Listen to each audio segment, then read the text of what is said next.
اور جب ہمارا حکم آ پہنچا تو ہم نے شعیب کو اور جو لوگ ان کے ساتھ ایمان لائے تھے ان کو تو اپنی رحمت سے بچا لیا، اور جو ظالم تھے ان کو چنگھاڑ نے آ دبوچا تو وہ اپنے گھروں میں اوندھے پڑے رہ گئے، گویا ان میں کبھی بسے ہی نہ تھے۔ سن رکھو کہ مدین پر ویسی ہی پھٹکار ہے جیسی سمود پر پھٹکار تھی، اور ہم نے موسیٰ کو اپنی نشانیاں اور دلیل روشن دے کر بھیجا فرعون اور اس کے سرداروں کی طرف، تو وہ فرعون ہی کے حکم پر چلتے رہے،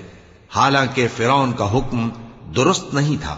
وہ قیامت کے دن اپنی قوم کے آگے آگے چلے گا، پھر ان کو دوزخ میں جا اتارے گا، اور جس مقام پر وہ اتارے جائیں گے وہ برا ہے۔ اور اس جہان میں بھی لعنت ان کے پیچھے لگا دی گئی، اور قیامت کے دن بھی پیچھے لگی رہے گی۔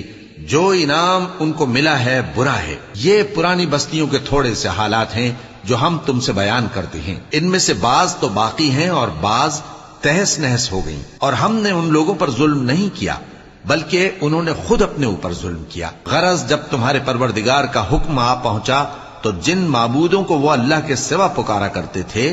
وہ ان کے کچھ بھی کام نہ آئے، اور بربادی کے سوا انہیں اور کچھ نہ دے سکے۔ اور تمہارا پروردگار جب نافرمان بستیوں کو پکڑا کرتا ہے تو اس کی پکڑ اسی طرح کی ہوتی ہے، بے شک اس کی پکڑ دکھ دینے والی سخت ہے۔